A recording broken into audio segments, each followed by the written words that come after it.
So, Dave, welcome to Hellbound with Halos, man.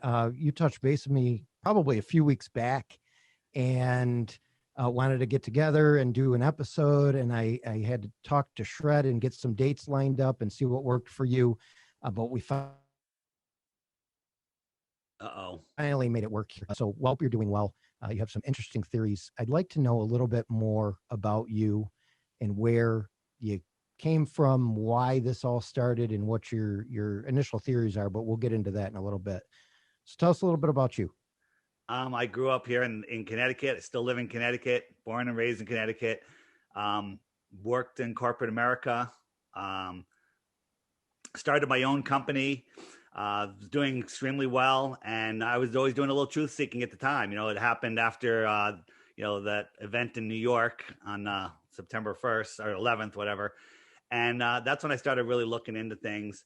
I started getting into the Federal Reserve. What is money? And my buddy and I, we'd be talking about it in our lunchroom at the corporation I worked at, and more people gathered around. So he said, "Hey, we have an opportunity to do a podcast out of New York City." And I didn't even know what a podcast was at that time. And I was like, "Yeah, all right, cool." And we started doing a podcast called Deep Inside the Rabbit Hole, where we started looking into all of the deceptions. And it's not like I want everything to be a conspiracy. Unfortunately, there's so many conspiracies. If you bet like everything that you saw, that's a conspiracy, you'd probably be in the positive column, in your score. Not everything's a conspiracy, but there's so many.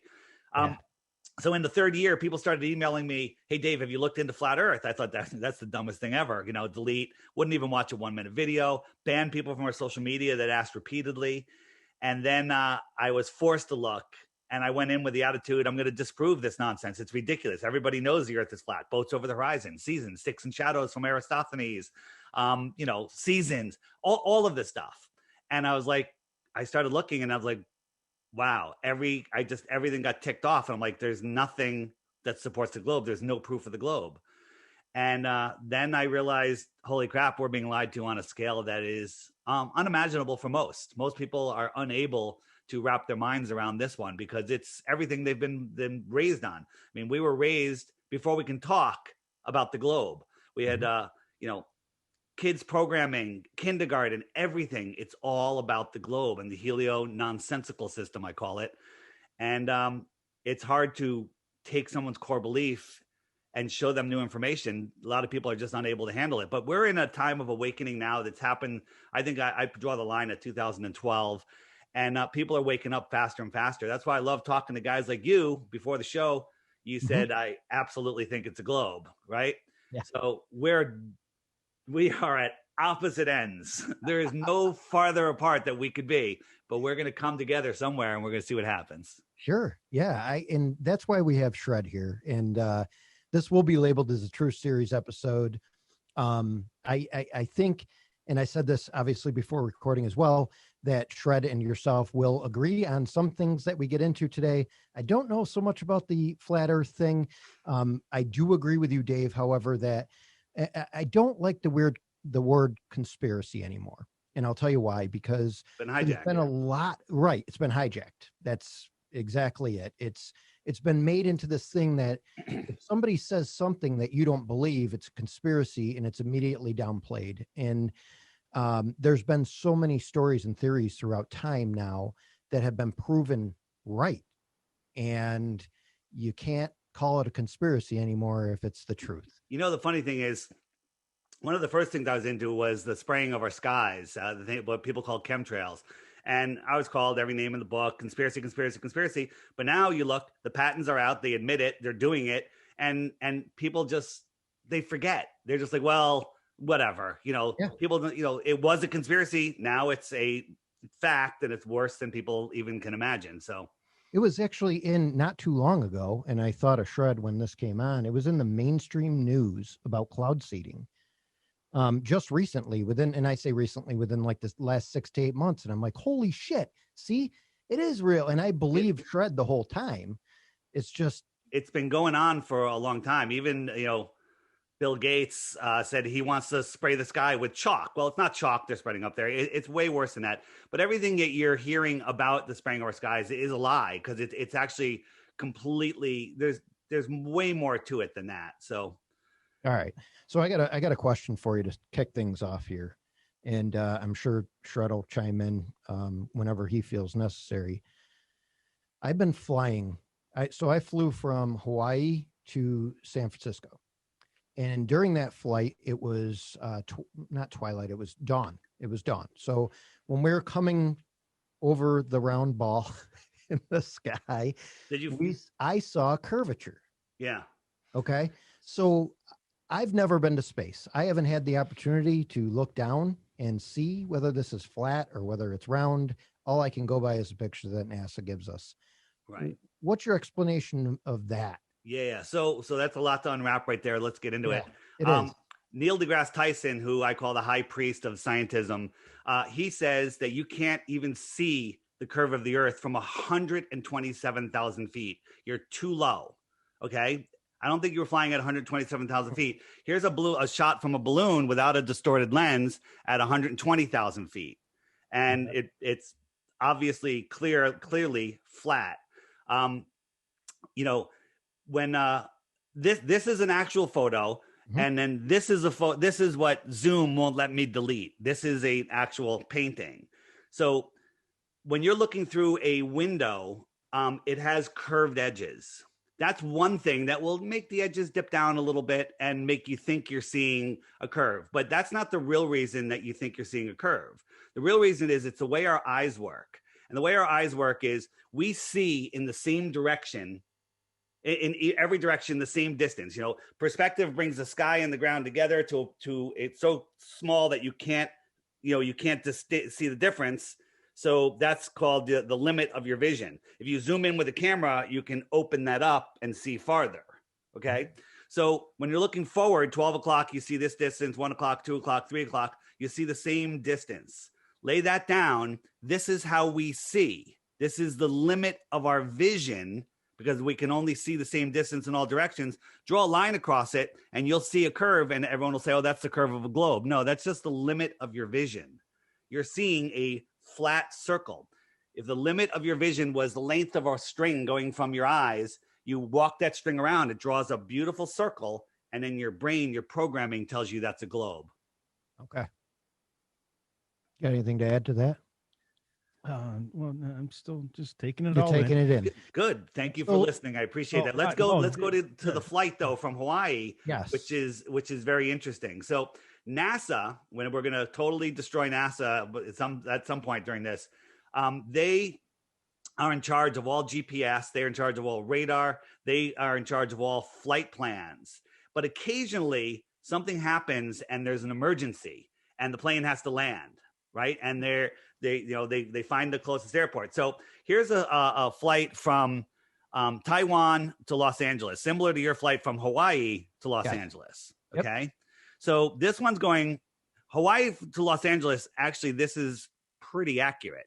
But from Taiwan to Los Angeles, we're going right by Hawaii. The emergency happened right here, but the plane didn't land in Hawaii. It didn't land in LA. It went all the way up to Alaska. Okay. That makes absolutely no sense, except if you plot that plane route on a flat Earth map, Taiwan, emergency, Alaska. LA. Okay. Straight line. Now there's over 16 emergency landings that have been documented and beautifully documented in this book, 16 emergency landings proving flat Earth. And none of them make any sense on a globe. They all go thousands of miles out of their way to land. But on a flat Earth, it's a perfectly straight line from where they were. So I don't know how many coincidences you need to realize there's something wrong with the globe. That's interesting to me. So if it's a flat circle, and I've heard you mention this and talk a little bit about it in some other podcasts, what happens at the end? Does it question. Fall off? Yeah. So if you Google flat Earth images, flat Earth, you get images from it's called the Flat Earth Society, and the Flat Earth Society is not what any flat earther thinks. It's a government-run disinformation site. If you Google images of flat Earth, this is what you get. Nobody believes that we're a disk floating in space. You know, nobody believes that we're a disk planet with other planets or even other flat planets. Take space out of the equation. The Earth is the basement of the universe, the Earth plane. And we live in this pond. It's just one big pond. All of the islands, the continents, are surrounded by water, but all of the water, its container, because large bodies of water need a container. Try to take a bath without a bathtub. Try to swim in a pond without it being contained with land that is higher than the water. That land is known as Antarctica. Antarctica is likely bigger than all of the continents and all of the oceans combined. Okay? So we live in the Antarctic basin. Antarctica is the highest land on Earth. Look it up. Okay? So that's where the water is contained. Large bodies of water at rest do not curve. They lay flat. This is provable because a Navy ship can target another ship over 100 miles away with a pencil-thin laser beam 100 miles away. Add the Earth curve calculator into there, and there should be over a mile-high hump of water in between them. Same thing with a submarine on the bottom. You can see another submarine with sonar. Sonar goes in a straight line, hits something, and bounces back. You can see another submarine over 100 miles away. There should be a mountain over 6,000 feet tall in between them. Okay. But there's not. No curvature, no globe. So how, Wait, let me finish your question. Yeah, go ahead.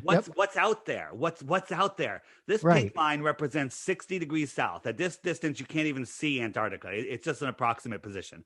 Yep. And nobody is allowed to go beyond that. No independent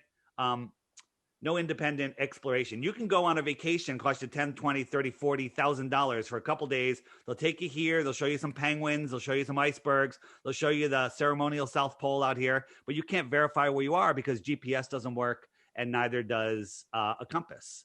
And then you're out. No one is allowed to explore out there. So my question is, what's out there, right? Well, a lot of people theory, Admiral Byrd in 1959, went out and he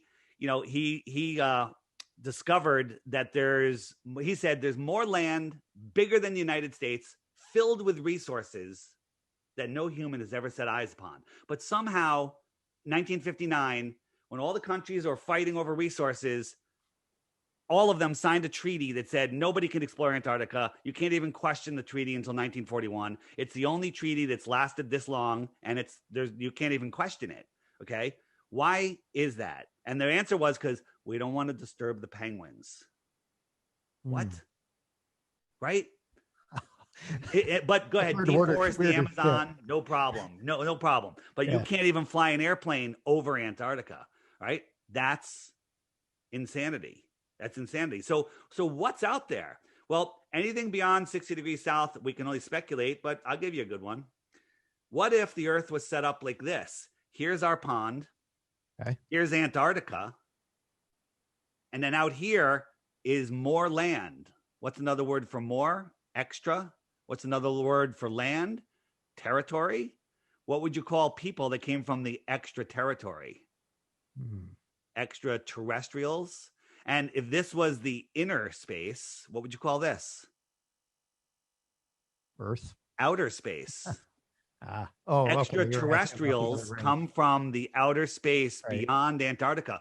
All of the largest telescopes in the world, which are owned by the Vatican, are all in the southern countries. They're down in Santiago and South Africa, and they're not looking up. They're looking out. They're looking out south. South is every direction away from the center. Okay. So off that. Yes. And looking at this map that you're showing, and for those that are just listening, go over to our YouTube channel or even Dave's YouTube channel, which is what again, Dave, real quick? My YouTube channel is DITRH. It's the initials for Deep Inside the Rabbit Hole. But all of this will be found on the Flat Earth Podcast Facebook page and a couple other places, which we'll talk about later. Okay, so scoot over there, check Dave's stuff out, but you'll be able to see this map. I'm seeing like Gemini.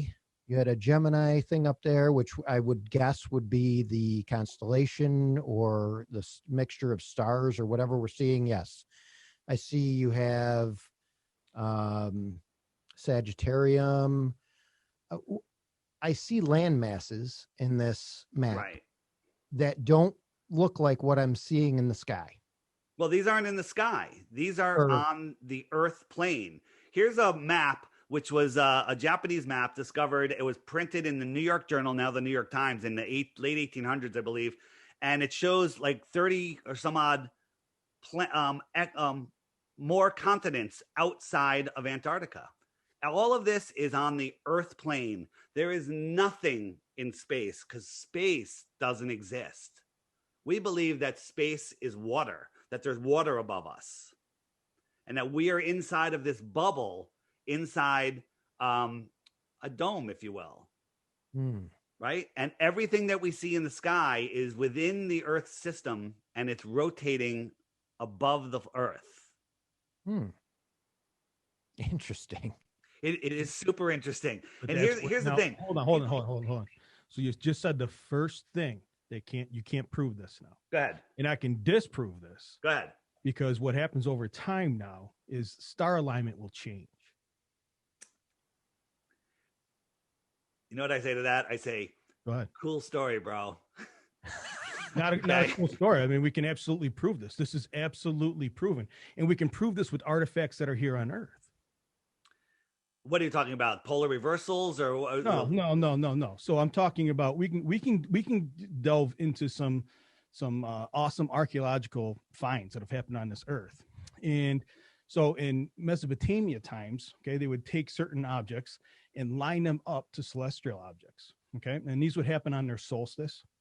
That's one of the most common ones. Okay, so what we would do is we would dig this hole or make this little impression on Earth, and it would line up with the exact point that the sun's going to be on June 21st of whatever year, right, BC. Okay, so now we can calculate over time how long ago that thing was put there, because what happens is our star front changes over time. Well, I'm going to have to disagree with that. And you can disagree, but I can prove it. That's the problem. Well, here's the thing. You know, the pyramids line up with Orion's belt. They still do to this day. Are you guys familiar with the Georgia Guidestones? Yes. Okay. So besides having the New World Order marching orders on there, it's a clock and a calendar. One of the features on here is this little tiny hole that's like a quarter of an inch thick. And if you look through it, Polaris is there and it never moves. You do a time lapse, you can see all the stars going around. It's been up for over 40 years. Okay. We're hurling and twirling and swirling trillions and trillions of miles, moving in 4 different directions at once, but somehow Polaris has never moved from that hole. So you're saying that the people that built it knowing that it's going to be useless in, you know, it would be useless in 5 minutes if all of this was true. I'm not saying that. No, not at all. So now I will tell you that your little Polaris anomaly is an anomaly. That's an oddity. Well, however, it doesn't change the fact that people thousands of years ago lined up a celestial object with basically a crosshair, and that crosshair is now moved. So either they all were put in the wrong position by the same degree, or things have moved by that degree. Again, so you're under the belief that our North Star used to be Thuban, and in 40,000 years it's going to be something else, right? I am not under any belief. I am telling you what we know. Well, so you say we know. We're going to have to come to agree to disagree. But they say that you know, that we're moving, and right now we happen to have this North Star, but you know, over the course of 30 or 40 years, it should move a half a degree, and it hasn't moved at all in all of history. That's not even close. You well, no, hold on, Dave. Hold on. We are talking celestial time frames here. Okay. All right. Now we can make this into a way deeper discussion. Okay, where actually, if we got deep into Einstein, he would actually sit here and agree with us that all time is happening at the same time. Okay, there is no such thing as a linear time frame, which we are discussing here first and foremost. So let's talk about that. But our perception of time here on this Earth, while we are in this Earth plane, okay, we see it as being linear, and it changes linearly over certain times. That might just be a difference in between dimensions. I don't even know what it would be, or maybe it's one string connected to the next as far as string theory is. I'm not sure what that is, but these changes happen slowly over thousands upon thousands upon thousands of years. not 40 years. All right. So let me, I understand what you're saying. And I learned all of that stuff. I took astronomy for 4 years in college. I know all about it. It's all theoretical physics. So here's a question I have for you. And then maybe we move on to the next thing so we just don't get stuck. This is the model that you believe, that the Earth is spinning at 1,000 miles an hour. It's orbiting at 66,000 miles an hour. It's chasing the sun at 500,000 miles an hour. And the entire system's moving sideways at something like 1.3 million miles per hour. Okay. It's traveling trillions and trillions of miles over the years. How is Polaris staying lined up with that hole? Yeah, that's you're above me. Yeah, there's your well. There's two options. One, some crazy pseudoscience, or two, we're not moving and everything's spinning above us around Polaris. That's my explanation. I'd like to hear another one that's plausible. I'm up for it. Right. Yeah. So with all that going on, what was my other point? What other questions you had? I'm sorry. We can move on. No. So I mean, and this is why I wanted you two to get together and talk, because you're both obviously way smarter than me. I'm just dumbass that hosts a podcast. So a lot of this stuff I couldn't necessarily prove wrong or right, whether it comes from Shred or you, Dave. Yeah. What it comes down to is, and Shred actually hinted on it real quick, that he doesn't necessarily have, he's pretty positive it's a globe based off his observations. You're pretty positive it's flat based off your, knowledge and education and observations. And, I think when it comes down to people like, I guess you could say someone that believes in flat Earth and someone that doesn't, it's pretty strong theory either way you go. Let me add on. I believe it's a flat Earth. Mm-hmm. I know it's not a spinning globe in space. And as we go, you're going to have to add up the evidence that I'm going to lay down today, and then you'll see. Let me show you. I'm going to share my screen here for a second. Okay. Can you guys see this? Yep. So the sky, you got to think of the sky as a perfect clock. The sun, follow this along. It's going to take me about 90 seconds to do this. Yeah, do what you got to do. The sun circles around once every 24 hours. So the sun is the hour hand. The moon is going a little slower than the sun. And if I speed it up, you'll see that the sun will catch up to the moon. The sun laps the moon once every 28 days. So our calendar used to be 13 months of 28 days, but now it's 12 months of random days. So the moon, its phase, its position keeps track of the weeks and the months. The sun keeps track of the hours and the days. So right now, here's a waxing crescent and we're gaining distance on it. And this shows you where the sun and the moon are. So now I'm going to slow it down. I'm going to turn on the stars. The stars are spinning on their own wheel. These are the fixed constellations that never change. They're always the same patterns. If we lived in this crazy beehive universe where everything's moving in different directions, in this galaxy, they would change over time, but they've always been the same. So right now, the stars are moving, the stars are moving just slightly faster than the sun, where they lap the sun only once a year. So right now, the sun is in this constellation. In a month from now, it'll be hanging out in this constellation. A month later, it'll be here in Cancer. And then let me show you how that works. And so here we are. It's May. If I jump forward, if you see where the sun is, the sun is in between. The red line is the equator. The inner yellow line is the Tropic of Cancer, and the outer yellow line is the Tropic of Capricorn. Right now, it's inside of the equator heading to Cancer. So if I jump forward to June or July, you can see that the sun is over Cancer. That's when we have our summer. Look, it's going right over Miami. It's super hot in Miami. And America has the sun closer to it, higher in the sky, because it's closer. 6 months later, it jumps out. It moves out to the Tropic of Capricorn. We have our winter because the sun is farther away when it comes by. And Australia and the southern countries have their summer because the sun is higher in the sky over their heads, right? That's how seasons work. Because this whole tilted thing, I can prove, if you want to get into it, that is nonsense. The whole tilting of the Earth that causes the seasons. It's complete and total nonsense. So right now it's over Capricorn. Watch, I'll bring it back to the Tropic of Cancer. And if I turn on the stars, you'll see that, hold on. If I, where am I? It's August. I went too far. Hold on. I can, November, December. So in December, January, February, March, April, May, June, July. So in July, where you see it is, I turn on the tropics, and here it is. It's right in the Tropic of Cancer, because it'll only be over this line when it's in the Tropic of Cancer. When I move it out to the 6 months later, it'll go to the Tropic of Capricorn. Boom, it's in Capricorn because it's over the Tropic of Capricorn. That's how the zodiac works. That's how seasons work.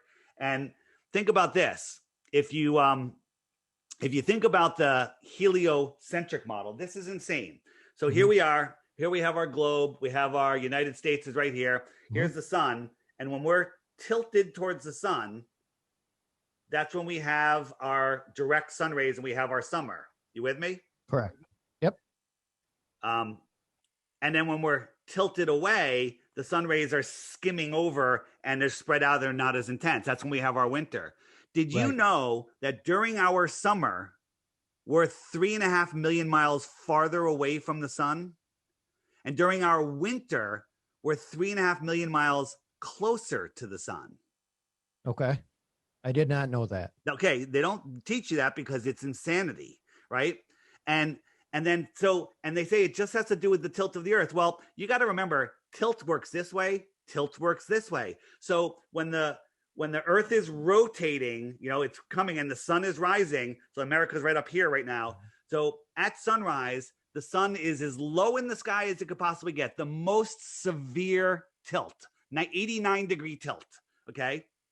It should be freezing at sunrise during the summer, because not only is it the most severe tilt, it's 3.5 million miles farther away. 3.5 million miles farther away. But you can go down. Where are you guys located? Rochester, New York. Okay. So in the summer, go watch the sunrise. And as soon as you see that sunrise in June, July, you can feel the heat on your face. Like, oh, there's the sun. I can feel it. Right. And that's at the most severe tilt. Then wait in December, on December 21st, go out on the sunny day when the sun is at its high point for the day, a much more direct angle. Look up at the sun. You can't even feel the heat on your face. That tells you, that proves to any thinking mind that this entire tilt theory is pseudoscience nonsense. So what you're saying, and I'm going back to the clock here a little bit, or the clock example, is that the sun moves in and out. The sun oscillates every month. It's 6 months. I'm moving it here. If you look on the top, you'll see the date. It oscillates 6 months out, 6 months in. And that's how the seasons happen.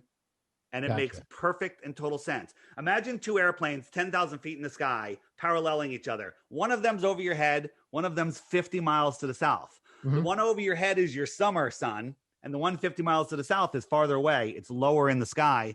That's your winter sun. It's the same thing. It's just where it is. It's oscillating in and out. And that's how it oscillates in and out. That's why we have this melted puddle here, because and then when you say the tropics are warm, because the sun is always in between the tropics. It's always oscillating in between the tropics. Yeah. Okay. All right. So, I got to interrupt you here for a couple seconds. You say it makes sense. It only makes sense if you can tell us what the sun is. What is the sun? Yeah. What is it? I don't agree with that question. We don't know what the sun is, but it's apparently not a physical object because you can't triangulate its position. If you look at the sun I can absolutely triangulate the position. No, you can't. I can't. Okay, so this will be my challenge to you. What you can't do with your model is predict an eclipse. You cannot predict an eclipse in this model. Actually, you're 100% wrong. Dave, we said we're not going to interrupt each other. Sorry. I can predict an eclipse because of triangulation, 100%. I can do simple mathematics that everyone listening to this podcast has had some education on. I can absolutely prove that and predict within a day or two using simple math an eclipse, which you can't do with this model. So, well, sorry to say you're incorrect because we can. That's what I want to see. So every hold on 1 second. Let's get back to another thing real quick. Like you said, we're going to keep bumping things here. So I wrote some things down while you were talking there. So before we get into the sun and the eclipse thing, because that's going to be a big topic, I need an explanation as to why the constellations are different in the southern hemisphere to the northern hemisphere. Absolutely, 100%. So imagine we're in this big empty room, just in a room, 10-foot high ceilings. There's nothing in the room. And there's recessed lights in the ceiling. And they're in all different patterns. We'll call those the stars. And we both are standing there. We look up, we see the same stars. Okay. Now expand that room to 20 miles wide. I'm going to send you 15 miles out towards the edge of the room. So you're heading south. Well, at just 5 miles, I won't be able to see you because the floor and the ceiling will merge. And I say 5 miles because that's way farther than enough to merge a 10-foot ceiling. And because I've been in Vegas, there's hotels long enough where the ceiling and the floor merge at the end of the hallway. So you're 10 miles away. I call you on your cell phone. I say, look up. And guess what? You're seeing stars that I can't see. I'm seeing stars closer to the inside. You're seeing stars closer to the outside. All of the stars are rotating above us in a field, and they're not that high. And we can't see them due to perspective. Okay. So it's perspective is what he's saying. It's due to location. I mean, I can't see the lights that you're looking at above your head. You can't see the lights that I'm looking at above my head. Right. That's interesting. So one question I have is shadow theory then. What's our theory behind shadows and how shadows are cast? I mean, you're talking, I'm smart, a little bit smart, to know enough that I don't even know the guy's name. There was an ancient philosopher or Aristophanes. Physicist.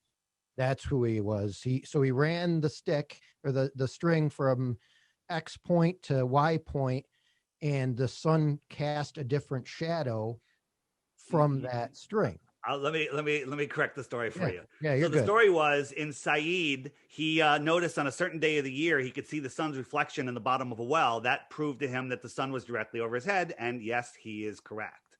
So he thought of an experiment where he sent his buddy 500 miles away to put a vertical stick up. And at the same time, he had a vertical stick, and it would show that his stick had no shadow, right? His stick had no shadow right here, okay? And his buddy had a shadow and an angle. And so he can measure that angle. He could do some perfectly good math and figure out the sphericity of this ball. Carl Sagan in the show Cosmos convinced everyone that watched that this can only happen on a ball Earth. Well, his math was 100% accurate. He got the assumed size of the Earth by 2%. Most famous mathematician ever. And he was never mentioned in a single book until the mid-1980s when he showed up in Rockefeller textbooks. Suspicious there. But the problem was, first, how did he communicate with his buddy 500 miles away? Did they have like a string and a cup? Hello? All right, what's your measurement? Right? So besides that, let's just assume they had, cell phones back then. On a flat Earth with a small local sun, no shadow here, angle, you could do the same math and figure out the sphericity of this flat plane. You get the same thing that he got, but you're assuming different things. Aristophanes assumed, because the sun is 93 million miles away, that all of the sun rays come in parallel, but you and nobody else has ever seen parallel sun rays. Nobody has ever seen parallel sun rays because they don't come in parallel. They come in spread out like that. They're called corpuscular rays, right? No one has ever seen. So why did he assume they're coming in parallel? They're not. And his experiment proves nothing because it works on a flat Earth and a ball Earth. Now, Neil deGrasse Tyson came up with a response video to this. He had to step up because we're getting them to make videos all the time where what we call it, they move the globe post. They just move it every time we crush it. And they're like, yes, it would work on a flat Earth, but it doesn't work with a third stick or a third well. Well, it does. He just says it doesn't, but if you do it on a flat Earth, it works with a third well and a fourth well and a fifth well. So here's the problem when you say that you can triangulate the sun, you can, but you're assuming its distance wrong. Try adding a third person or a fourth person to that triangulation, and the numbers get farther and farther off. It's because the sun that we see I look at it like a reflection, right? So imagine the three of us were standing outside 50 yards apart, and we're looking at a giant mirror. And behind us, the sun is setting. So we're all looking at the sun in the mirror. So we get a fourth person to go up to the mirror with a Sharpie, and I say, all right, draw a circle right there. That's where I see the sun. So I see the sun there. 50 yards away, you're going to have your circle, and another 50 yards is going to be another circle. So we try to triangulate that sun that we're looking at. We're looking at different suns in different positions, right? The whole idea that the sun is 93 million miles away, science keeps changing the distance. And after this last eclipse, some amateur astronomers said, based on what they saw, they think the sun is bigger, right? And there was a whole bunch of articles on the internet about it where these astronomers were talking, and they all disappeared. Because if you change the size of the sun, you have to change the distance of the sun, you have to change the size of all the other planets. It just spirals out of control, and all of their lives fall apart, right? So the whole thing about, the way they figured out the distance of the sun is over an assumption. That's like saying, the way they figured out the distance of the sun was one day Venus transited the sun, and we could see it. Amateurs can see it. And they had someone on the East Coast, someone on the West Coast, and they measured it when it started and ended for each of them. And they did perfectly good math like Aristophanes supposedly did.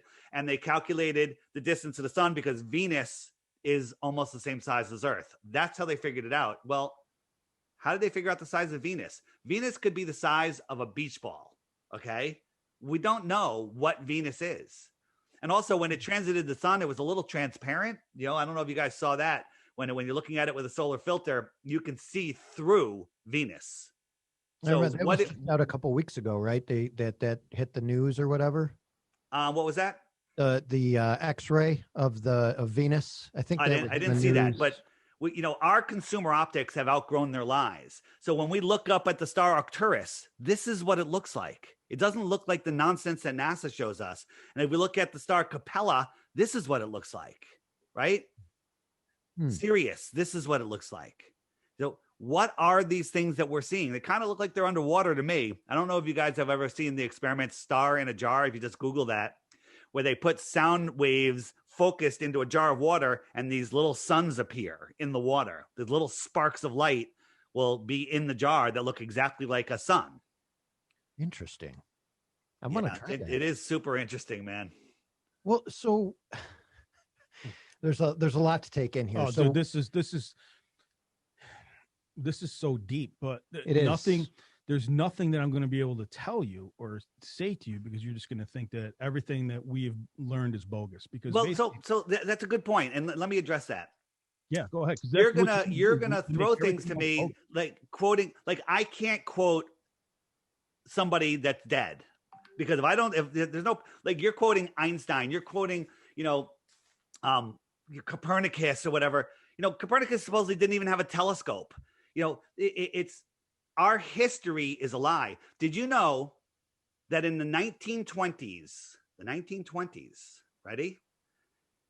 They were teaching flat earth in public schools in America.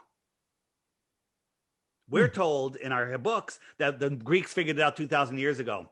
In the 1920s, I was interviewing this woman in February of 2020. Her name is Ruth Heath, and we're talking about the World's Fairs, never mentioned flat earth to her. Her memory was so good. I said to her, what did they teach you in elementary school in science about the earth? And she looked at me, she said, they taught me the earth was flat, but then they changed it some years later, right? Then we started looking, and we're like, okay, we found another woman from Croatia who said in the 1930s, all of the schools taught flat earth in Croatia. Then we found on microfilm, again from the New York Journal, I believe, articles about teachers that were being persecuted for trying to teach heliocentrism in the classroom. And it was heresy. Okay. All of this was changed. Then they had the world wars, the depression. They make it to the point where nobody cares about the shape of the earth, who they are, where they are, what they are. They just need their next meal. They need to survive. That's what they're trying to get us to right now. That's what's going on right now, because the world is waking up. And if the world wakes up to this lie, the elite lose all their power, because all of their power is only in your imagination. They have no power over us. All right. It's just in your imagination. Imagine if everyone in the world just said, screw this. We're going to work. We're doing our things. We're using cryptocurrency and we're ignoring everything that you say. There's nothing they could do. They're not even a flea on our backs other than the belief in our head, right? It's just like money. Money is a belief. A dollar bill, the only thing it's good for besides snorting cocaine, if that's not a good thing, is lighting a fire. Okay. Right. I'm just saying there's no value to the dollar. There's nothing to it other than a belief system. Right. It's just belief. They want us believing that we are insignificant pond scum that evolved into a monkey that farted and turned into a human, that we're flying through space on an infinite speck with other trillions of specks in a space vacuum. Okay. A space vacuum. Think about this. Nature abhors a vacuum. Once upon a time, nothing exploded, became everything. That's a little crazy, but I'll give it to you. Okay. Then all of the rocky bits turned into spinning balls, and all of the gases turned into bigger balls and lit on fire. And they left a fucking vacuum in between them. How do you have a gas ball in a vacuum? Right. Well, because that's the first problem. Space is not, I repeat, space is not a vacuum. That's something that's a misnomer. What Space is it? Not a vacuum. Is there air in space? Is there gas in space? So you got, okay, so vacuum is negative air. So what you're saying is, by saying that space is a vacuum, it's completely untrue. That would mean that there's a negative pressure between 0 and what the pressure of the of space is. Space is just 0 pressure. It's not a vacuum. It's not negative. It's It's not just Well, how come pressure. NASA says if they get a hole in their ship, they would all die instantly? Because there is no atmosphere. There is no atmosphere. All of the air would get sucked out of the spaceship. Hold on. And they'd all die. We don't have to leave the Earth to make that happen. I can make that happen right here on Earth. Okay. So if I remove all the atmospheric pressure from around you, your innards will start to boil. You will start to have, the first thing you're going to start to look at anybody who climbs Everest. They only have to go up 20,000 feet to start this process. It doesn't have anything to do with a vacuum. It has to do with your body is attuned to 14 pounds per square inch, pushing on it in 90-degree directions. So at parallel angles all over, everywhere at the same time. All right. So when the body comes out of that pressure, Okay. it's just like diving. So how, okay. So let's not use the word vacuum. How do you have a gas ball in a no pressure environment? How does our atmosphere work is what you're asking? No. How do you have a sun, which is a ball of gas, in a no pressure environment? First off, the sun is not a ball of gas. What is it? The sun is liquid. The sun has a solid core to it. How do you have water in a no pressure system where just a moment ago you said it would boil? It will boil. At 0, it will boil. So is the sun boiling? The sun is beyond boiling. The sun is the temperatures of the sun are well beyond boiling. This is where we're getting into pseudoscience. Okay. This is just your belief system. You have no way to prove this. You have no way to prove this. I think I found somebody that's crazier than me. How do you prove? This is amazing. So how do you prove it? So what do you want me to prove here? What are you looking to prove? The temperature of the sun, I think, right? Yeah. Dave? How do you know that the sun is even hot? How come it's cold at the top of Everest and boiling in lowest places in the Earth, like Death Valley, at the same time? Atmosphere. It's the same reason why you were talking about before. Well, how come we're not hot when we're here and cold when we're here? If I go into space right now, I can be on one side of the spaceship and be at 200 and something degrees Fahrenheit. Go on the other side of the spaceship and minus 200 degrees Fahrenheit. You know anything about solar panels? Listen, I know. Hold on a second. Because you're only looking at one transfer of heat, one transfer of heat. So you're talking, the sun heats us through warmth because of radiation. Okay, you're seeing you're feeling indivisible rays of heat that have a frequency and contact you, and then they are excited to whatever they touch, and then that warms you up. However, there's also conduction and convection. And convection is what keeps the Earth warm, as opposed to going into space where you can literally be 6 feet apart and have a difference in temperature of 500 degrees Fahrenheit. Do you think that solar panels could operate in temperatures that vary 500 degrees every 90 minutes? Hold on a second. What you're about to explain doesn't even make sense, because What I am telling you is that this on the side of the sun is where you have the heat. On the side of no sun is where it's freezing cold. You would never put solar panels in a shadow. Well, the solar panels are in the shadow. The space station goes around the Earth every 90 minutes. So there's times where it's blocked by the Earth and times where it's not blocked by the Earth. So it's heating up to, 300, 400 degrees, whatever it is. And then it's going to negative 200, 300, 400 degrees. So it's swinging back and forth, but somehow they don't break down. I used to be in the solar power industry. And let me tell you something, just in the Northeast alone, the swing in temperature, it does havoc on panels. Well, we're well aware of that. And we just saw that happen in Texas. And do you know that the way solar panels work, they don't know how they work? Scientists do not know how solar panels generate electricity. They have a theory that a photon hits a boron molecule, the boron molecule pops out, an electron fills in, and then it creates this current. And the reason they don't know is because they think the sun is a burning ball 93 million miles away, when in fact, it's more like a Tesla coil here within the Earth system. The Earth is like a giant battery, like a free energy system. The sun is the cathode, the moon is the anode, the salt water carries the current, and the land is the salt bridge of the battery. So we have all of this free energy circling around us. Testable, measurable, scientifically provable, the Earth has a negative charge to it. It doesn't move. Then you come off the Earth, a meter in the air, there's 100 volts of electricity, 200 volts at 2 meters, and it goes up from there, right? This is not theory. This is stuff that's been proven. Tesla, powered the World's Fairs with, free energy being pulled out of the ether. They don't want you to know this. And the way solar panels work is they capture the electricity and they run it into currents. That's all it does. It's so simple, but scientists can't see it because they think that they believe in this helio-nonsensical system. Take a plant, put one in front of a fireplace, and put one in front of an electric light. Which one's going to grow? Which one's going to shrivel up and die? Yeah, I'd love to add more to this because I am interested. I love hearing what Shred has to say.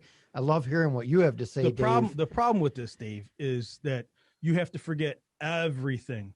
So what you're saying is there is no such thing as science. Okay. Shred, no. There's science. We're on a computer here. I don't even know where you guys are. We're like in the same room. That's science. There's tons of science. I don't know that that's science, but you need here. Just answer me this question, because now we're just going to go into the deep balls. We're going to go balls.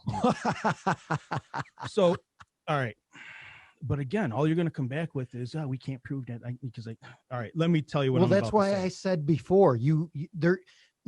I knew coming into today that you two weren't going to agree.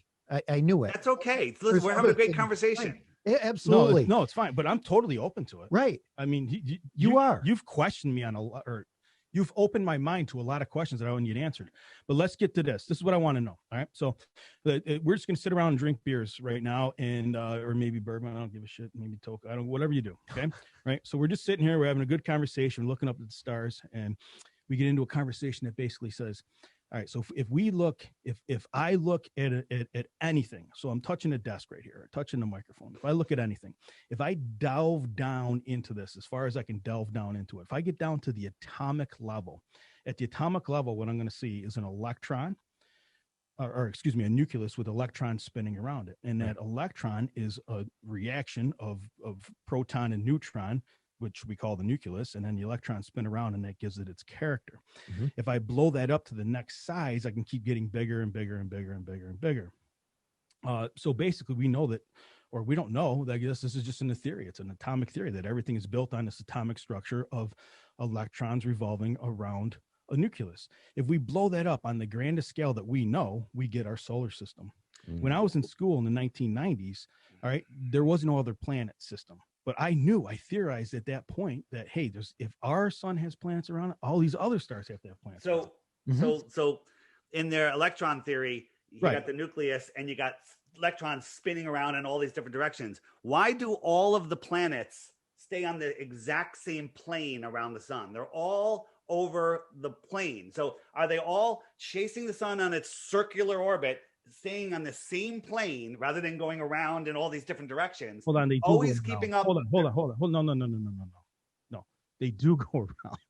No, they go around the sun, but they're all on the same plane. No, they're not. Not even close. I'll prove that to you in your 40 years, because we can prove that in 40 days. That no, if I watch the planet Saturn, it will not be in the same spot. No, it's not in the same spot. It's on the same. They all are on the ecliptic, they call it. Okay, they're all following the same path. They're all on the same plane.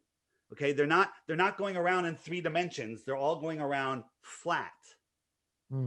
Okay, so they used to be called wandering stars, but again, you know, these are things in the sky that we can't prove. Like, for example, the moon looks like spherical, doesn't it? Yeah.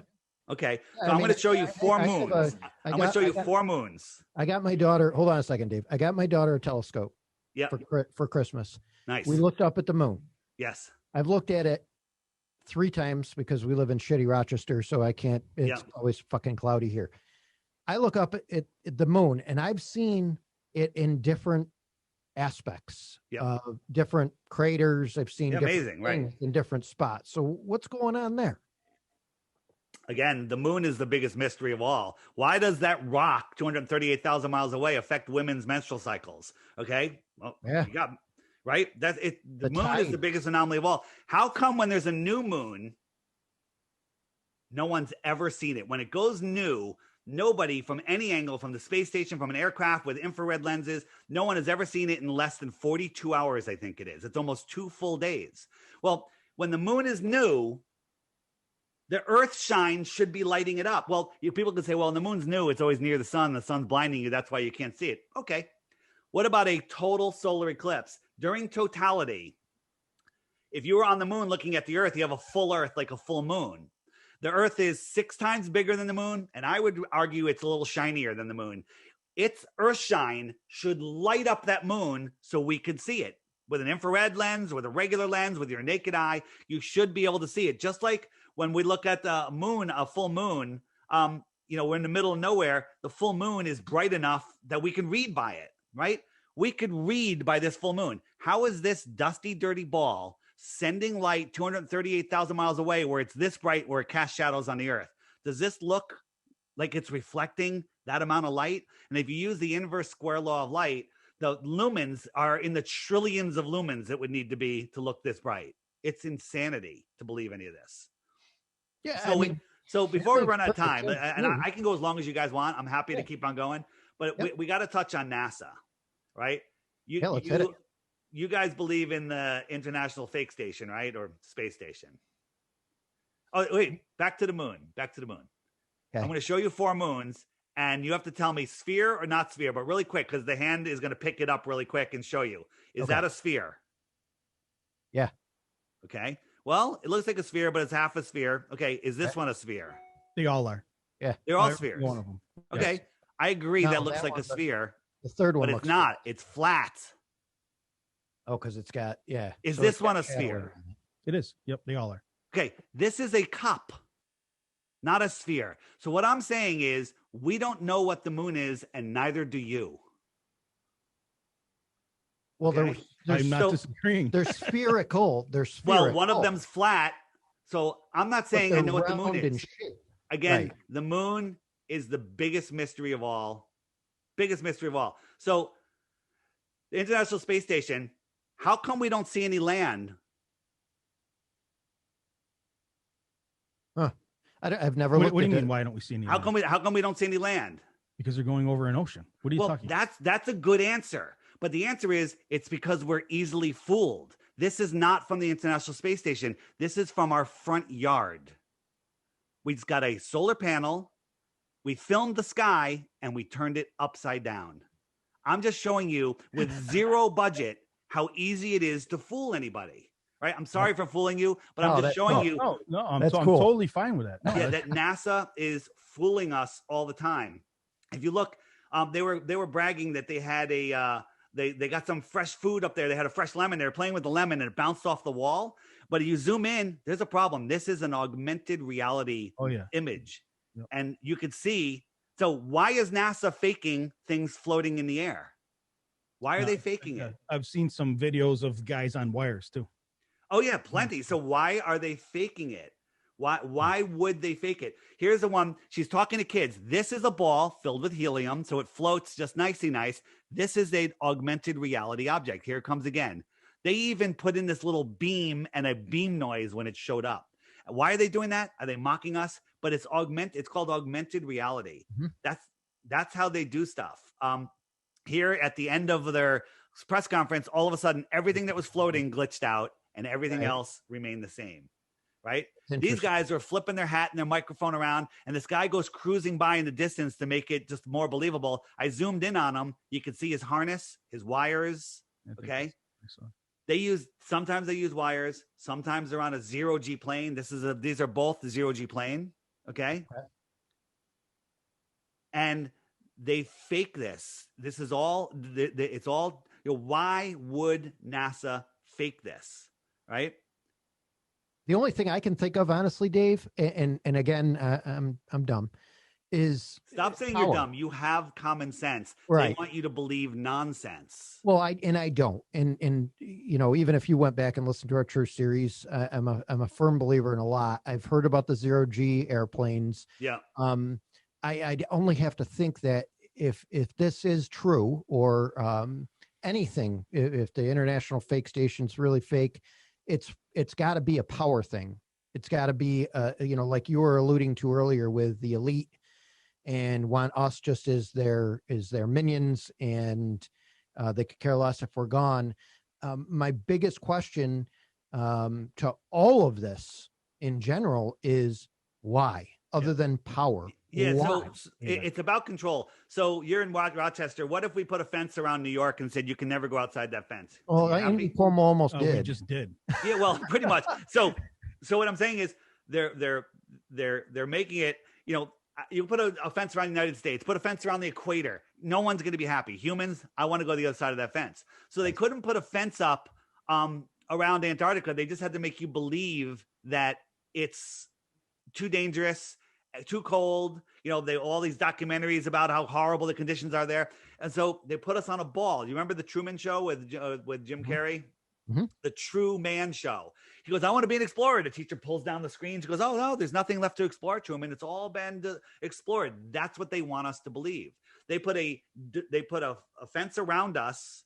The Van Allen radiation belts, that's the fence above us. And the ball is the fence around us. Mm-hmm. They don't want us to know that we are divine created spirits here on earth, that we have power, that nobody has power over us. They want to rule over us. So they have us living in fear and living in insignificance, thinking that we are just here. They're hiding the creator is one way to look at it. They don't want you to know that nobody has dominion over you. We have two rules here. One, don't break anyone else's free will. And two, don't lose control of your soul. That's it. That's it.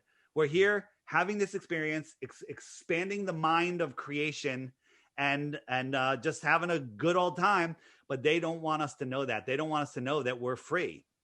Right. There's a lot of interesting stuff. I mean, NASA, this image right here, this is a 40,000-pound steel tank, the external tank of the space shuttle. It's gigantic. Mm-hmm. Does that look like it's falling and going to burn up before it gets to those clouds? Or does that look like a blimp filled with helium and a helicopter is following it? This is supposedly falling back to Earth, and it's being filmed from the shuttle, which is orbiting at the same speed. So the shuttle's orbiting at 17,000 miles an hour already. This thing's moving sideways at 17,000 miles an hour. I don't think so. Why don't you think so? Because look at it. It's not falling. It's floating. So when a space shuttle releases, when we used to send a space shuttle up with the booster tanks, and it would shed those. Do those fall? Yeah, those fall back into the ocean. Well, I know what you're saying, Dave, but when they drop, I know you're saying that was filmed by something following those, but do they fall at the same the same plane as the space shuttle? The shuttle and that external fuel tank right there are on the same trajectory. They're in the same trajectory. That's why but you can't tell that it's falling because it's just like him showing that sphere. Is it a sphere or is it flat? You can't tell it's flat because you're only looking at it from one dimension. You're missing the dimension of depth. And that's what's happening. It's falling back, but as it's falling, it's also going forward. And the only reason why that goes back in and the space shuttle doesn't is because the space shuttle is going 17,000 miles an hour, which puts it on an orbital plane where the tank is not. And what happens is it's called orbital decay. The tank slows down and then re-enters the Earth's atmosphere where it burns up. The boosters, however, that happens a little bit earlier in the flight, okay, where they are still inside everything. First off, we now know that, well, I don't know, Dave doesn't know this. He thinks it's just a belief, but we're thinking that our atmosphere is even deeper and deeper and deeper because if the ISS is real, they've just started growing mold on the outside of it, which is another interesting story, which you can get into later. Wow. But that's how that works. That's how trajectory works on what I believe to be is the way that I've grown up with science. Mm-hmm. Okay, I learned all that stuff too. No proof of it. Let's show you something that we can prove. Let's show you something that we can prove. This guy. This is the SR-71. Have you ever seen one? They're amazing. And if you look at it straight on, it's like a friggin' razor blade. It doesn't even have any paint on it because it gets so hot when it flies due to the friction of this super razor blade cut, beautiful work of art.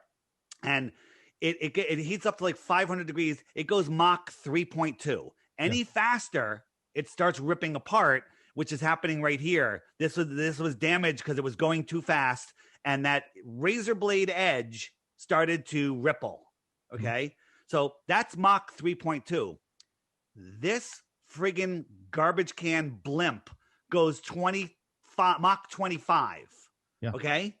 I don't think so. Outside of the atmosphere. So what does it wait? It waits until it gets outside of the atmosphere. Yes. That's not true because hold on, Dave. Yeah. We need some full disclosure here. Yeah. I'm an actual rocket scientist. So before you start saying that we can't prove this, I can prove this. So let me ask you a question. When a rocket takes off, for the amount of time that it's thrusting its engines, to get to 17, it has to get to 25,000 miles per hour. Well, let's just say 17,000 miles per hour because that's the speed of the space station. It would have to increase its speed by 200 miles an hour or more every 5 seconds. Yeah, and it does. Okay. So at what point does it do that? Because you're saying it doesn't go. If it did that, then within a minute, it would be going a couple times the speed of sound, right? No, you're what you're doing is you are assuming linear acceleration, and it's not a linear acceleration. If it was a linear acceleration, then that's exactly what would happen. The thing would rattle itself apart. But what happens is the space shuttle, any rocket for that matter, slows up basically. It goes up extremely slow, lifts off the pad extremely slow, increases speed at a low velocity. All right. So it's accelerating at a very low rate until it hits this thing called max Q. And what happens at max Q is it's maximum aerodynamic forces on the vehicle. Once it goes through that plane, what happens is it goes above Mach. So it goes basically from transonic to supersonic at this point. At the supersonic level, what happens is aerodynamic forces change at the speed of sound. That's why the speed of sound is what the speed of sound is. And we can prove the speed of sound relatively easily. So we can't have an argument here. So what happens is after it goes past that max Q, that the full force of the acceleration now starts to take on a higher rate. Not only could the shuttle not handle it, but people couldn't handle it. People could not handle it. So that's what happens is after it goes into space, so above the Kármán line, 100 kilometers up or 62 miles up. Oh, he doesn't believe in space. Hold on, we got. So NASA tells us to break away into space, it has to hit 25,000 miles an hour. So when does it increase that speed? And why? After it drops its main tank and those two external tanks? Yes. That's when it's doing all of its acceleration? I don't think so. That's not what NASA says. Well, no, we didn't say anything. No. So let me. I have a short video here. Hold on. You're assuming that rockets go straight up and down, aren't you? No, they curve over and they crash into the Bermuda. They crash into the Bermuda Triangle every single time. Okay. This is where it's getting loony, Dave. You can't. Yeah. So we're gonna get crazy loony. Let me show you this, and then you could ask me about the Challenger. These are things you can't prove now. I'm gonna prove it right now. No, you're not. Okay. I'm gonna prove that story you told is a story, and NASA's lying. So, you guys ever been in a hurricane or a tornado? A tornado at 300 miles per hour will rip cement out of the ground. Okay. This thing is and that's at room temperature. This thing is going to shoot out jet hot fuel. And that little fence you saw is not going to even rattle. Right. And at 17,000 miles an hour, it would atomize it. Those people you just saw are 10 miles away or farther. These people are nowhere near this. So this is edited. They're not this close. They can't even see this thing with their naked eye. Okay. This fence, hold on. Let me just go because I can't rewind this. So this fence should be pulverized 17,000 miles an hour or faster of heated thrust. And this fence doesn't even move. So this thing goes up. Now watch. This is a blimp. There's nobody on it. This is filled with helium with external rockets. Now, what happens is the reason it rolls over on its back is because the red tank is the helium tank and it's lighter. So it goes over on its back and it maintains, it's rising up. The rocket is putting out a little thrust. I mean, if this was putting out that much thrust, all of that smoke would just be obliterated. So this thing's going up. Hold on. Just follow me. Here's the problem. So I jump forward here. We're about 60 seconds in, maybe it's a little longer. They say that they're 35 miles downrange when these external tanks come off. Okay. So we're watching this. And if you can hear the sound, the second you see them disperse, you hear the dispersion sound, right? So this thing is going super fast. Now, this thing has to be pretty aerodynamic. Hold on. Let me finish. Okay. Let me finish. So just when you see that, you hear it at the same time. If it was only 20 miles downrange, that sound wouldn't get there for 90 seconds. Okay. The sound and the visual happen at the same time. This is a movie. Now these things are going sideways. How is that aerodynamic? How come they're not shooting away? How are they going sideways at almost the same speed as that? That's impossible. See the plume there, Dave? Do you see the plume of fire? Yeah. Can you rewind your video? No. Okay. So if we went back, that plume of fire is a very pinpoint at the beginning. It's a very pinpoint target of fire at the beginning. As the rocket increases and the atmosphere decreases, what you start to see is that plume of the rocket, the fire coming out the base of the rocket gets larger and larger and larger and larger. That's because the air pressure can no longer contain that fire.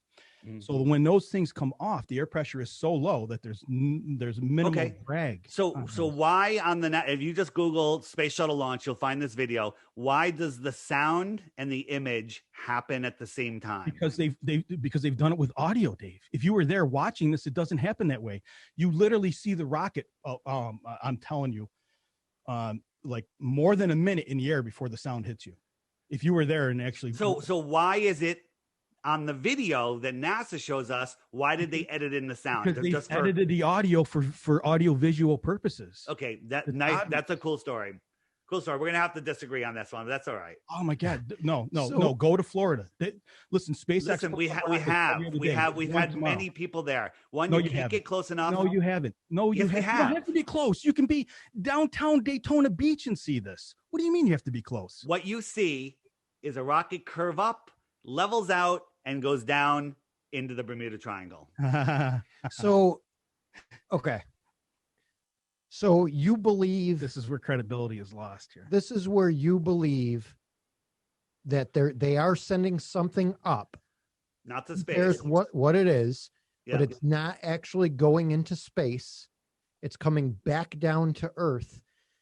And what Shred's saying is that it's an actual rocket because he's been there, he's seen it. I'm assuming you have as well, Dave. Otherwise, you wouldn't be as big into this. He couldn't say this. So they do. We found we're looking at I think the images were literally from Google Earth, where we were looking around NASA's lawn and we saw these.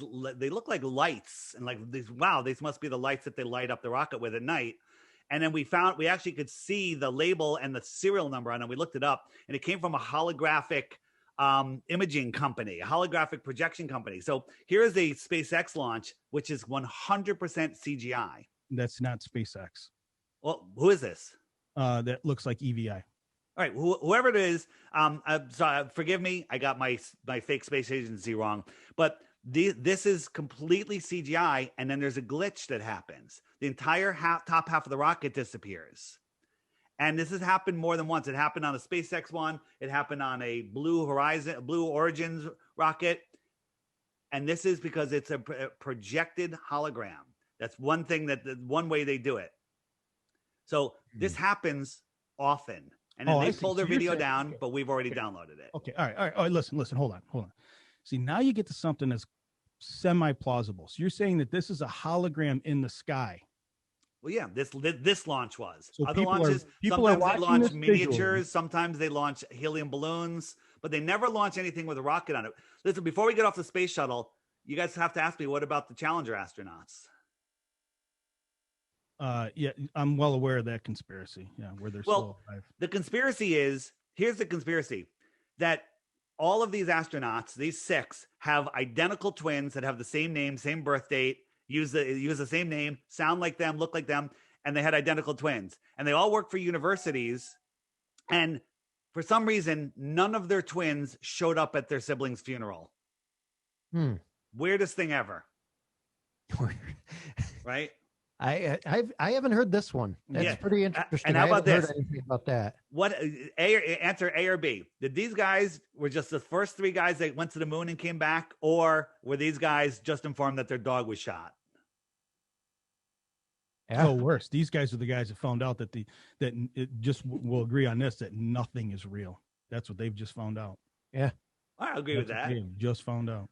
I mean, so who started NASA, right? The Werner von Braun was brought over, a German scientist, a German Nazi that was brought over to run NASA. Not a conspiracy. This is a fact. No, it's Project Paperclip. Yeah, Project Paperclip, which I believe is it's not real.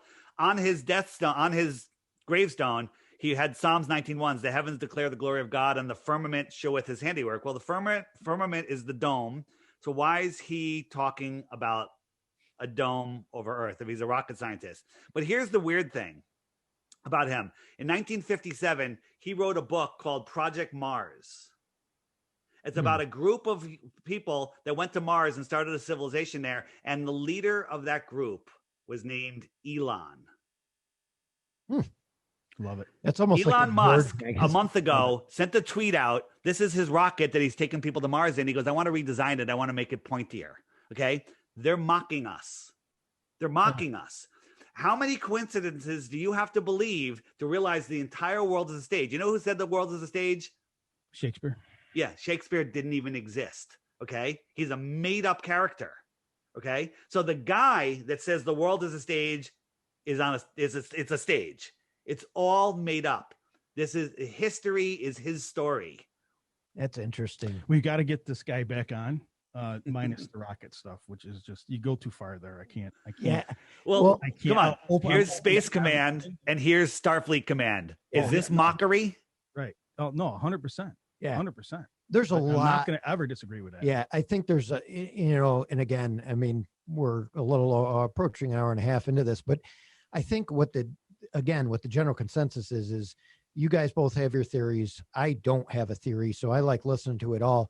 A lot of your shit outside of the deep physics that I can't even begin to imagine trying to understand because I suck at math.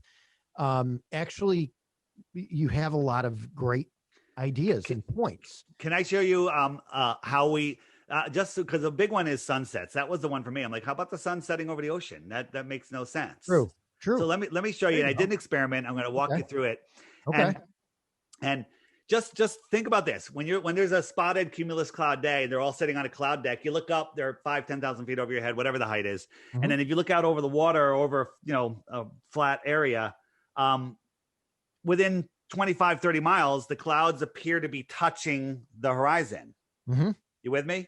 Yep. I'm showing a picture of it right now because I took a picture of what preparation of I'm showing the clouds actually touching the ground.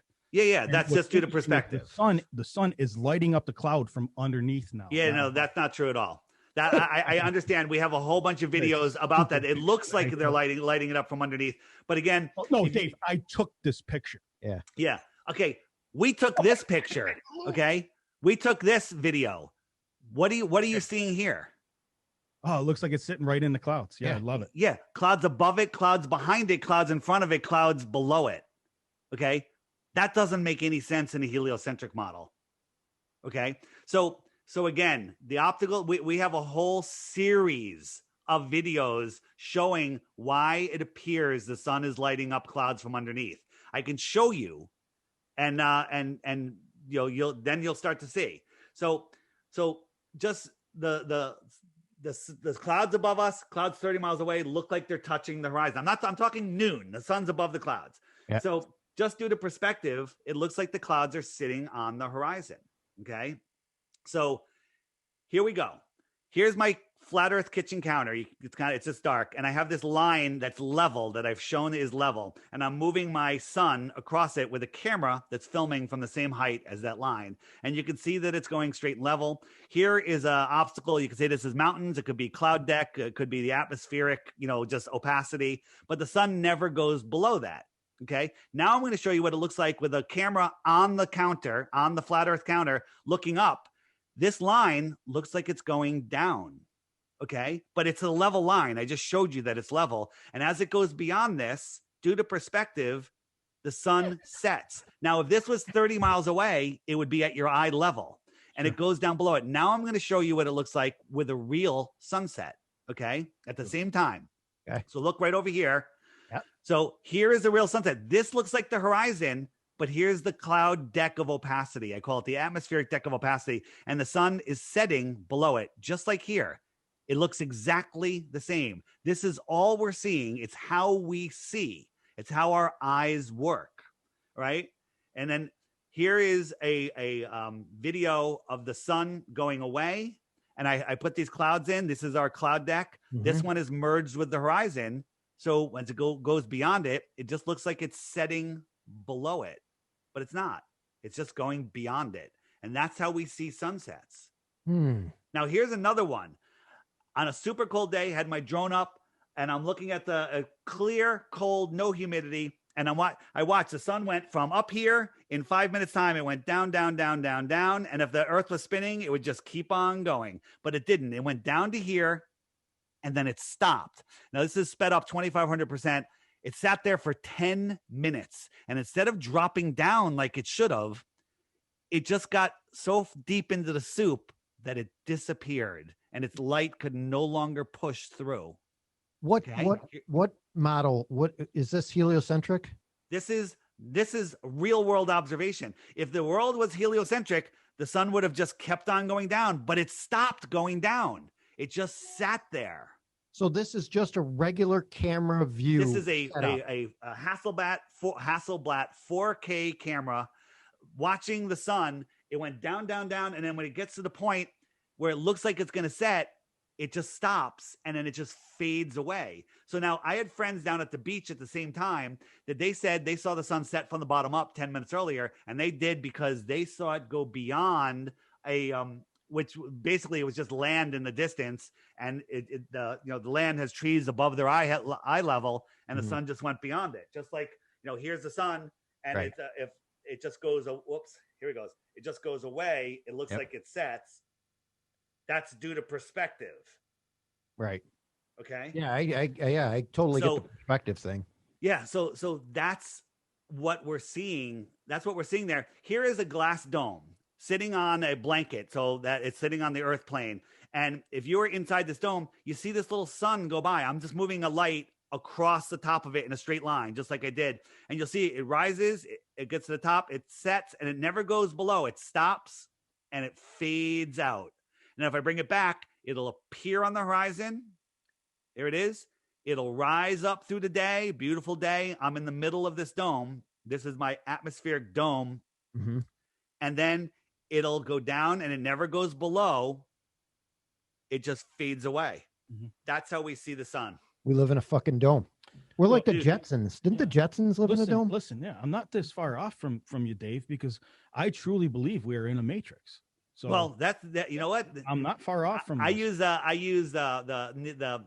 documentary The Matrix with Keanu Reeves, right? At the beginning, he's depressed. Something's wrong with the world. He's trying to figure it out. He's depressed. I believe a lot of the depression in this world is because people's souls know the truth, but their brains are so caught up in the drama on the television and all the lies that they're disconnecting from their souls. But by the end of the movie, Neo figures out who he is, where he is, what he is, and the power of his mind. That's what the elite don't want us to know. The power of our mind, and that they have no control over us. Right. The only control they have is what you believe. Right. What you believe. Right. No, and so they're controlling, they're wiping out all the small businesses now. They're wiping out, they're only the big players, the big airlines, the big, that are going to obey. They're forcing everybody into this insanity that's going on. Okay. Paul McCartney said it best: the fool on the hill sees the sun going down, but the eyes in his head see the world spinning round. Which Paul McCartney said that?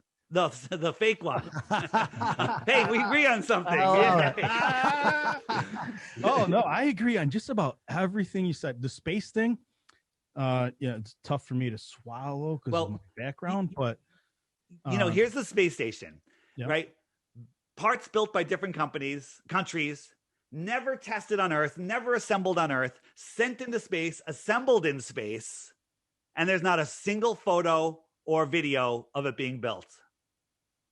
No, and we can scientifically prove that light that we see cruise by is not the space station. We can prove that because you wouldn't be able to see it. Think of a 747 at cruising altitude. It's a tiny little dot in the sky.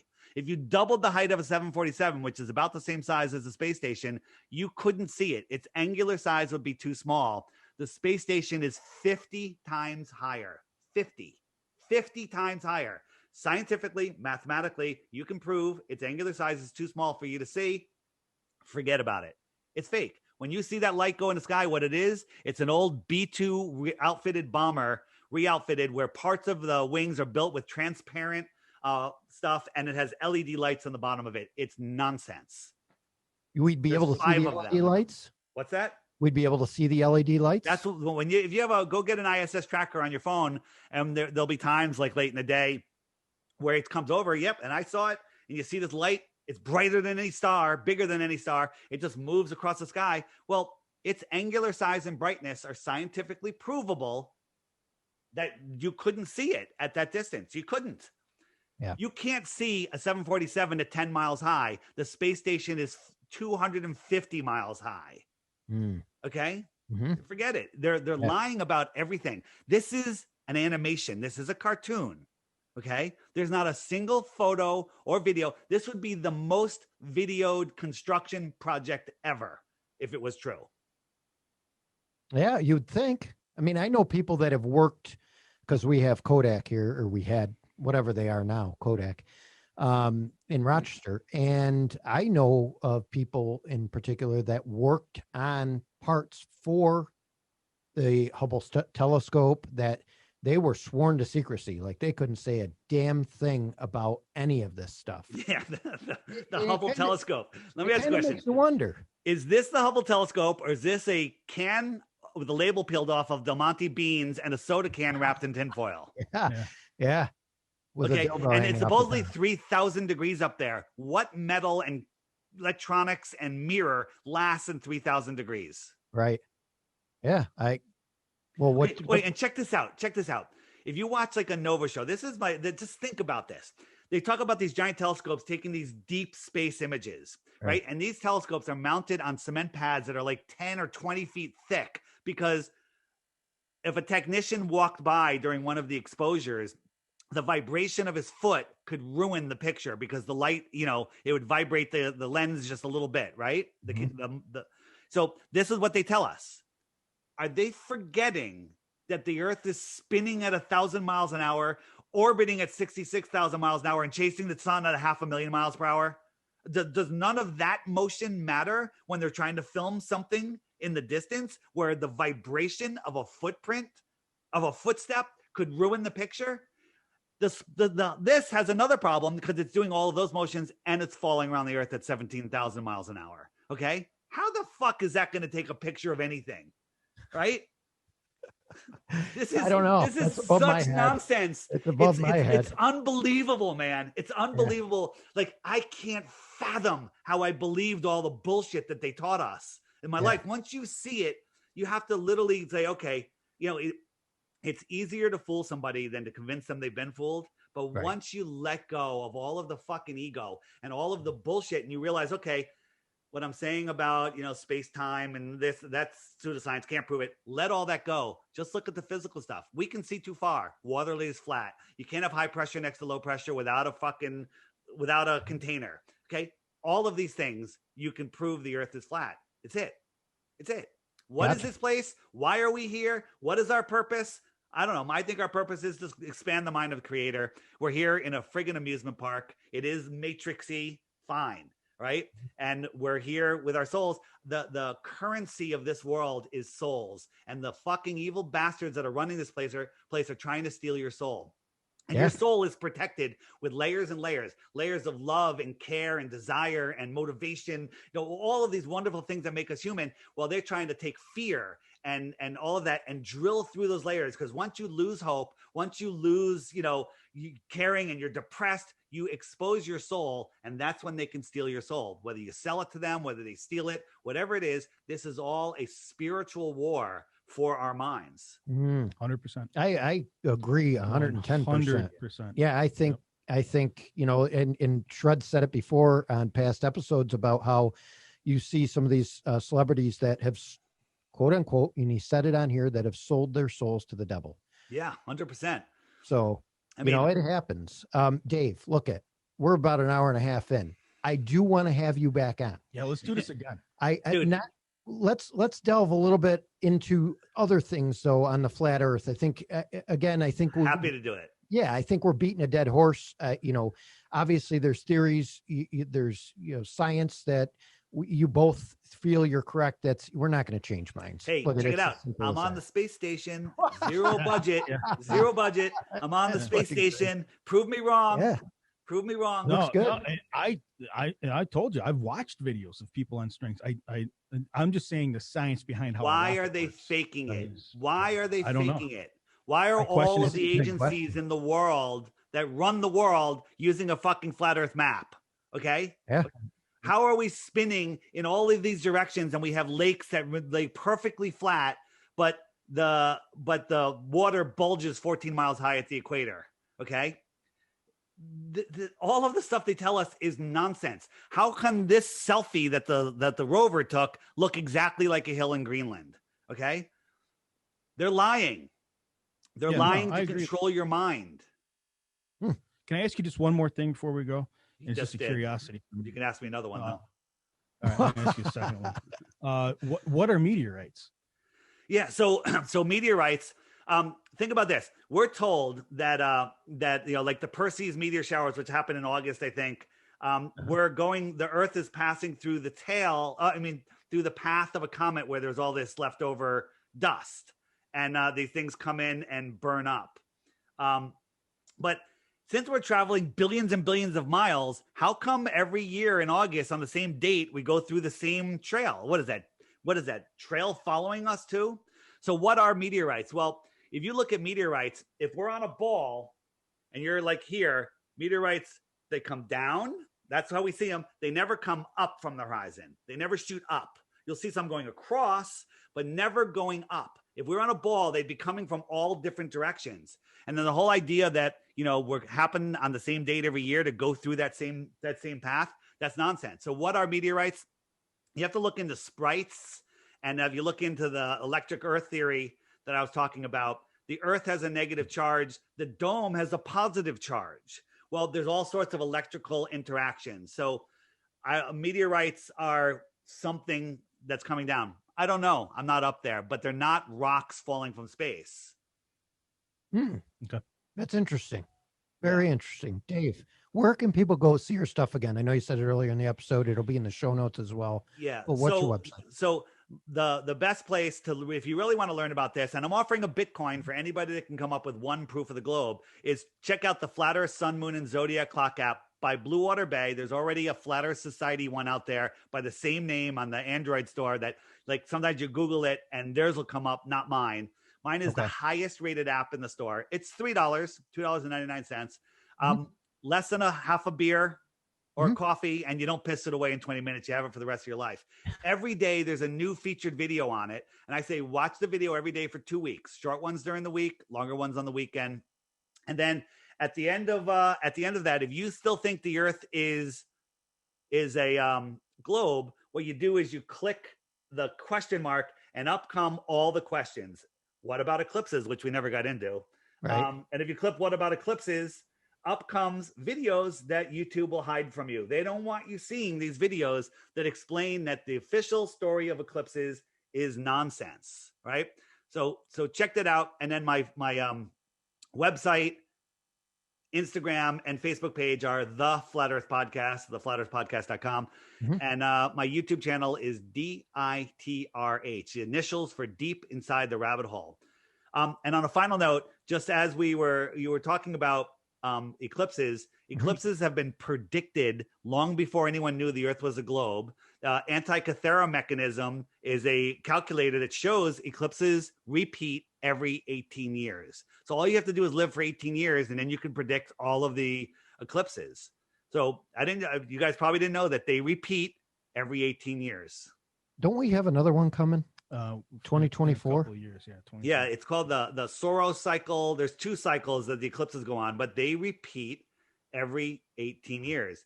And the final thing I want to say is don't let them control your mind with cartoons. That's very true. That's, I kind of want to get in. I kind of want to talk about that with you as well. The coronavirus, he's got a picture of the cartoon virus. And the cartoon planet. I definitely want to get you back on in the next couple of weeks. I'll figure out when you and Shred are available again. Let's sit down. Let's talk about kind of what you just had up with the coronavirus. We'll get off the flat earth stuff and delve a little bit deeper into some of this other bullshit that they're telling us. I think the conversation will be awesome. Yeah. All right.